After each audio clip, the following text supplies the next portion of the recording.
The situation in the world is changing dynamically, and the outlines of a multipolar world order are taking shape. An increasing number of countries and peoples are choosing a path of free and sovereign development based on their own distinct identity, traditions, and values. These objective processes are being opposed by the Western globalist elites, who provoke chaos, fanning long-standing and new conflicts and pursuing the so-called containment policy, which in fact amounts to the subversion of any alternative, sovereign development options. Thus, they are doing all they can to keep hold onto the hegemony and power that are slipping from their hands. They are attempting to retain countries and peoples in the grip of what is essentially a neo-colonial order. Their hegemony means stagnation for the rest of the world and for the entire civilization. It means obscurantism, cancellation of culture, and neoliberal totalitarianism. They are using all expedients. The United States and its vassals grossly interfere in the internal affairs of sovereign states by staging provocations, organizing coups, or inciting civil wars. By threats, blackmail, and pressure, they are trying to force independent states to submit to their will and follow rules that are alien to them. This is being done with just one aim in view, which is to preserve their domination, the centuries-old model that enables them to sponge on everything in the world.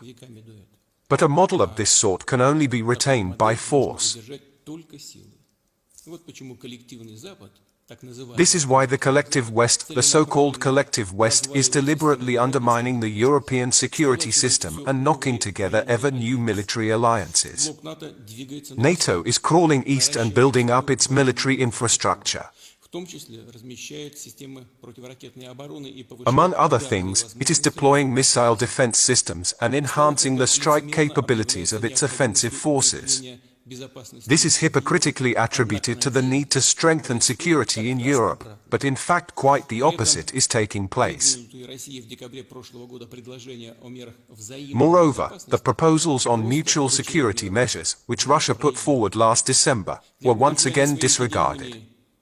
They need conflicts to retain their hegemony. It is for this reason that they have destined the Ukrainian people to being used as cannon fodder. They have implemented the anti-Russia project and connived at the dissemination of the neo-Nazi ideology.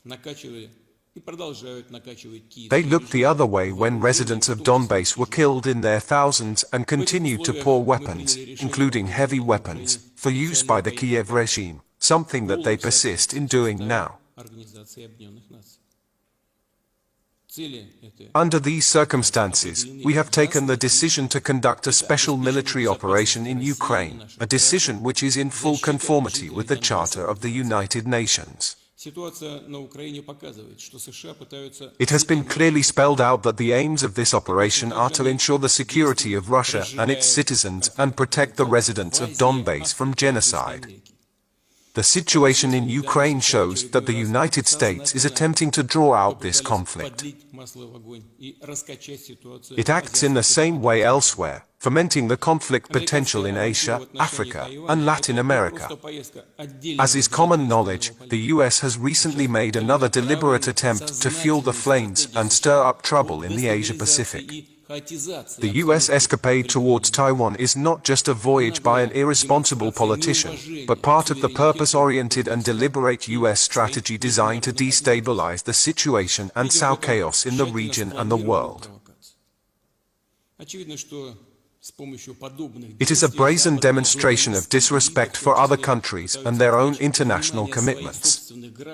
We regard this as a thoroughly planned provocation.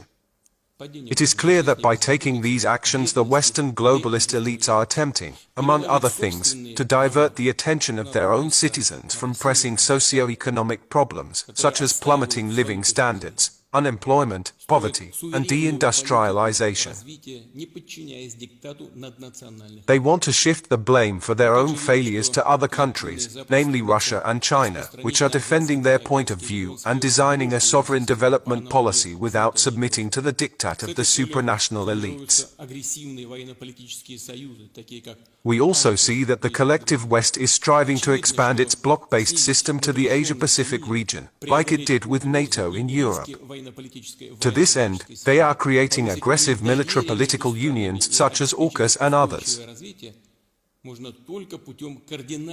It is obvious that it is only possible to reduce tensions in the world, overcome military-political threats and risks, improve trust between countries and ensure their sustainable development through a radical strengthening of the contemporary system of a multipolar world.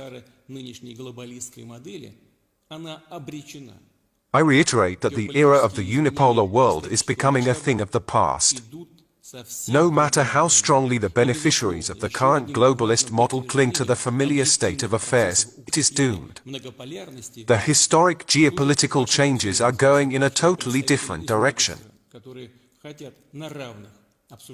And, of course, your conference is another important proof of the objective processes forming a multipolar world, bringing together representatives from many countries who want to discuss security issues on an equal footing and conduct a dialogue that takes into account the interests of all parties, without exception.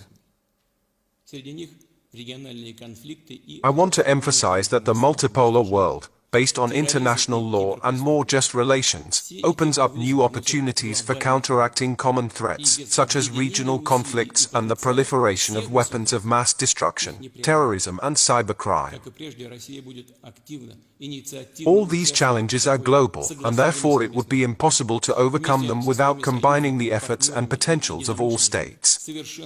As before, Russia will actively and assertively participate in such coordinated joint efforts, together with its allies, partners and fellow thinkers. It will improve the existing mechanisms of international security and create new ones, as well as consistently strengthen the national armed forces and other security structures by providing them with advanced weapons and military equipment.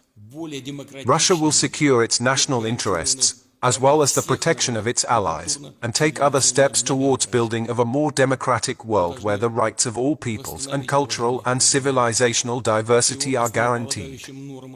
We need to restore respect for international law, for its fundamental norms and principles. And, of course, it is important to promote such universal and commonly acknowledged agencies as the United Nations and other international dialogue platforms. The UN Security Council and the General Assembly, as it was intended initially, are supposed to serve as effective tools to reduce international tensions and prevent conflicts, as well as facilitate the provision of reliable security and well-being of countries and peoples. In conclusion, I want to thank the conference organizers for their major preparatory work, and I wish all participants substantial discussions. I am sure that the forum will continue to make a significant contribution to the strengthening of peace and stability on our planet and facilitate the development of constructive dialogue and partnership. Thank you for your attention.